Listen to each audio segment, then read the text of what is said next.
Whose idea was Mortal Kombat? Well, the initial idea, I woke up, just wanted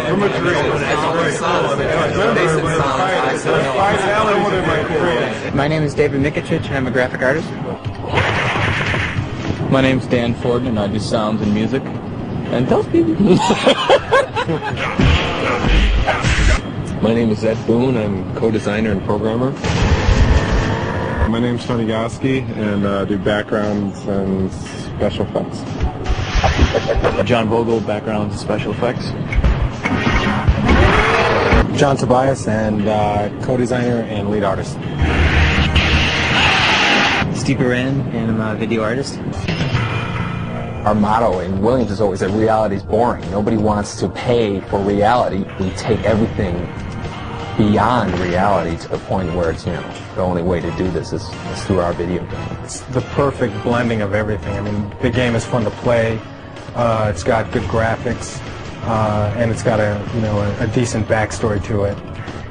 It's easy to come up with the ideas, anybody can come up with ideas for games and stuff, but it's to actually convert something from an idea in your head into reality, into something that is a sellable product. That's where the challenge is. This is sort of the very first concept of the story. This guy here eventually became Shang's son. The mystique and all that whole feeling of it was really, the foundation of that was really what John Tobias kind of envisioned. One thing Mortal Kombat does for all of us is it puts you in a mood or puts you in a setting where you're sort of able to create things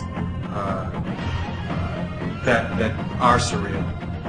Mortal Kombat 1 took place more, on an earthly environment, in an Asian type of setting. In part 2, we knew that we were going to send our characters to sort of a different world, and so the door was completely open for us to kind of interpret that in any way we wanted. Mortal Kombat 3 has so much hidden stuff, it's just endless, just the amount of stuff that we packed in there. Okay, come here. I don't know if I should be telling you this, but I'm going to show you a move, okay? Listen. You have to go back, forward, back, and then down, and then push the run button. And if you do that really fast, I'll be your friend forever. The button and joystick combinations were the expected. Everybody would start looking for them immediately, and that's when I believe Ed came up with this whole sort of combination lock system. There's 6 little boxes, 3 of which are controlled by player 1, 3 of which are controlled by player 2. Try different combinations of those 6. There's a million possible combinations to see what can be unlocked in the game. And then there's John Vogel. He did backgrounds for part 1. He did some stop motion animation stuff for part 2, and he did some backgrounds in part 3. He worked on backgrounds along with Tony Goski. Tony's probably one of the most respected artists in this department. He's probably, probably one of the best artists in any industry. And he conceptualizes backgrounds as well. This is the Soul Chamber, and this is where the Soulnado. He never ceases to amaze us. Steve Moran worked on Mortal Kombat 3. That was the first one he worked on, and he did the character graphics with John Tobias. I like doing stuff that's actually kind of shocking. Not so much violent or anything, but just stuff that gets a reaction. Dave Mikic, he's like our resident 3D expert. He kind of got everybody up to speed on doing 3D stuff, and he can crank out anything using a 3D program faster than anybody in the world. It's important for Mortal Kombat fans. Dan shows you cool stuff every couple of days. He just comes in and you go, great, this is awesome. And he's a lot like Ed, where I just have this confidence that he's going to go away and come back with something spectacular. That's the Johnny Cage Nut Crunch, I believe.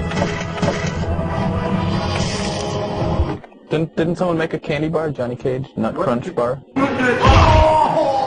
John Tobias and some of the other guys from the Mortal Kombat team happened to just come up to me and, kind of poke on my arm and say, do you want to do a character? And I said, oh no, can I do a character? He said, yeah, I'd love to have it. People don't realize that there is a lot of work done in the actual characters and their costume. I've never asked John for a character that looks like something. He shows me something that says, what do you think of that? And I go, that's great. See, the inspiration, I think, for a lot of the characters come from all over the place. I mean, They come from movies I've seen when I was a kid. They come from books I've read. I mean, everybody gets inspiration from somewhere. I started out with NBA Jam as a cheerleader, and then I went to Revolution X as Mr. Sahelga, and they asked me to do Mortal Kombat. They needed a new Sonya. I said, sure, I'd love to do it. Pizza Man. When I was a character here, that sort of like funded me going to school, because I wanted to be an artist like all my life. As with all the Mortal Kombat games, the characters are definitely the most interesting of any fighting game. Hey, get out of here, man. It's supposed to be Between Sector and Raiden, who would win? Sector's got it. Raiden would win. Sector's got it in the bag. Raiden would win. Don't even try to. That's it. Oh, got it in the bag. That's it. No. Don't even try to settle this outside, man. Come on. You're good for it now, buddy. Come on, pal. Come on. Well, let's see, a character would probably first start with me sitting down staring at a blank wall for a little while, and then after a while something will hit me and I'll just start sketching around different ideas.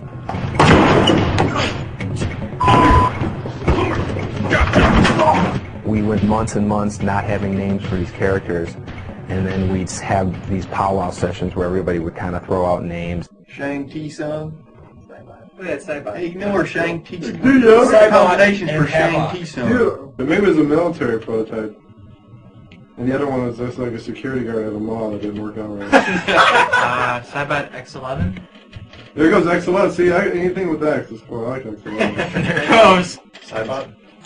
That's the bias backwards. Yeah, no, but I think it sounds cool. It does sound cool. Everybody says Saibot. That could be a good name for a robot. Saibot. We're gonna have Mayo as the secret character. No Saibot.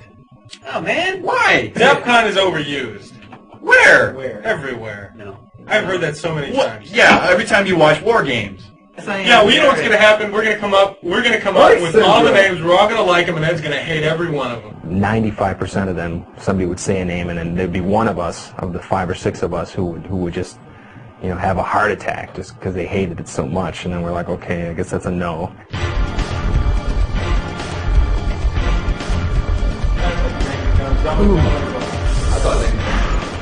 That's good. Don't show that to me. When we started filming a character, we'd get into work probably roughly around 10 o'clock, and usually the whole filming process takes, all day. Oh, an average day of a 14-hour shoot. Let's see. Well, we came in and got into makeup. It didn't take too long for Sonya. She doesn't wear much. And then we have a list, a huge list of animations, kicks, punches, uppercuts, and then the special moves and stuff. And we basically go down that list, capturing every single frame of them performing these moves.